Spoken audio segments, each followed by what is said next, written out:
The rain didn't just fall that night. It wept. It poured like the sky itself was mourning something lost. Inside a small, dimly lit diner on the outskirts of Portland, a girl stood by the counter, her trembling fingers gripping a coffee pot. Her name was Leah Moore, and though she looked no older than 24, her eyes carried the weight of someone who had lived through 1,000 storms. She kept her hair tied in a messy knot that always hung low and a thin scarf wrapped around her face covering one side like a veil. Few had ever seen what lay beneath it. The ones who did never forgot. Once Leah had been radiant, the kind of beauty that made people turn and smile without knowing why. But that was before the accident, before the crash that took her mother's life, left her scarred, and shattered everything she had known. Now she lived quietly, moving through her days like a shadow, afraid of mirrors, afraid of light, and most of all, afraid of being seen. If you believe in kindness, second chances, and the power of love that heals the unseen scars, please like, comment, share, and subscribe to our channel. Let's spread hope one story at a time. The diner was her world now. Every morning, Leah tied her apron, poured coffee, smiled softly behind the scarf, and avoided eye contact. She was polite, careful, and invisible. Most customers never looked twice. They came and went, leaving tips and whispers, pretending not to wonder why the waitress hid her face. But then, one cold November evening, a man walked in who didn't look away. He was tall, maybe in his early 30s, with a clean but tired look, like someone who worked hard, not for money, but to forget something. His name was Ethan Cole, a former photographer who had once captured beauty for a living, but hadn't lifted a camera in years. He ordered black coffee, sat by the window, and stared at the rain like it was trying to tell him something. When Leah approached with his order, she accidentally spilled a few drops on his table. Mortified, she apologized quickly, her voice small and shaking. Ethan looked up, and for a moment he saw what others didn't. He saw pain. Not the kind written on skin, but the kind carved deep in the soul. Days passed. Ethan kept coming back, always at the same table, always at the same hour. Sometimes he'd bring his sketchbook. Sometimes nothing at all. He watched the way Leah moved quietly, gracefully, like she was afraid to take up space. And though she never removed her scarf, he noticed the kindness in her eyes, the way she spoke gently to elderly customers, and how she always smiled at children, even when they asked curious questions about her face. He never asked, not once. Winter deepened. The world outside froze, but something small and warm began to thaw between them.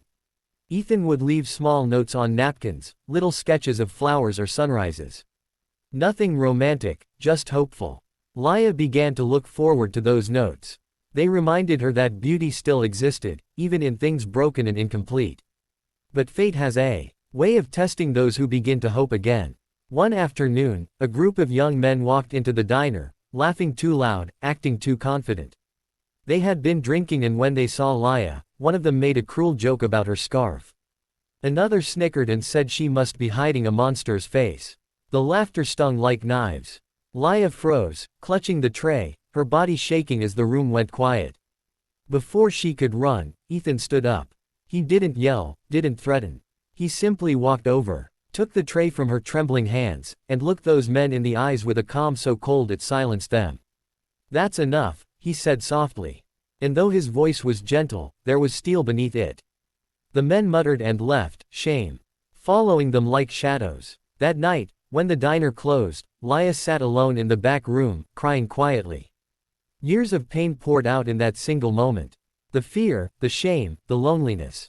Ethan waited outside until she came out. He didn't try to comfort her with words. Instead, he handed her a folded paper. Inside was a sketch, her silhouette pouring coffee, sunlight streaming through the window behind her, and underneath it, he had written one sentence.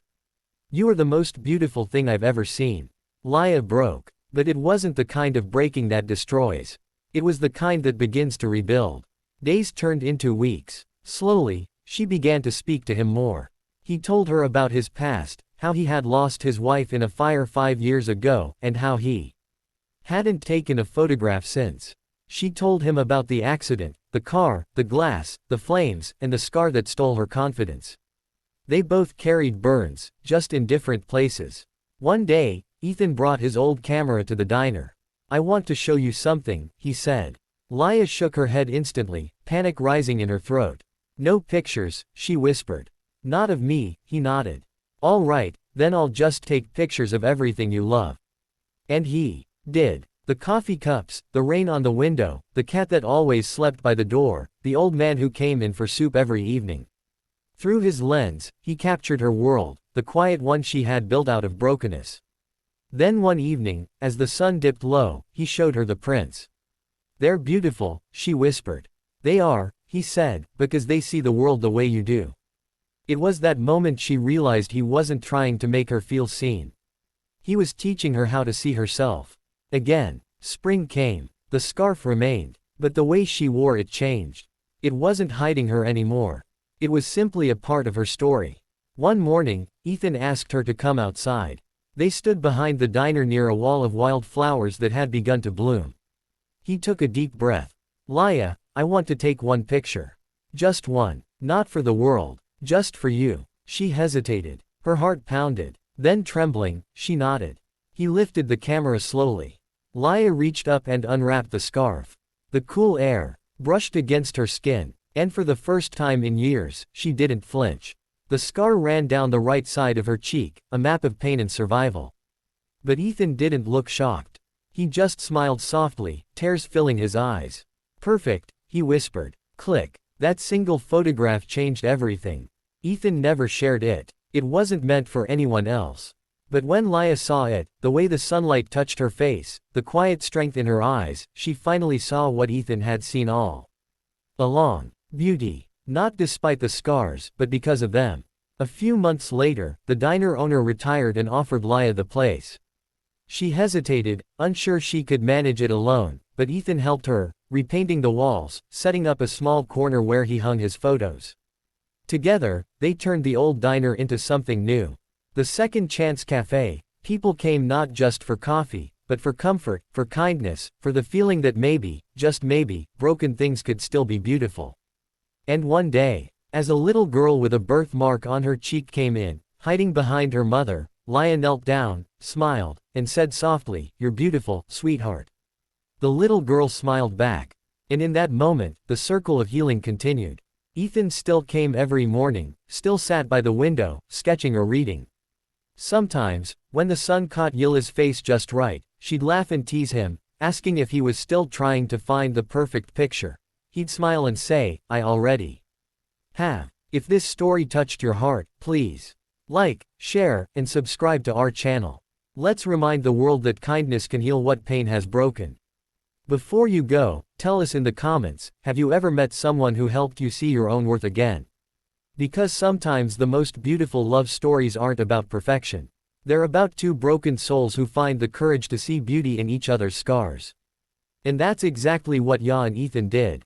They didn't fall in love overnight. They grew into it like flowers through cracks in the pavement, defying everything that said they shouldn't. And maybe that's what true beauty really is. Not what the world sees, but what remains when everything else is stripped. Music.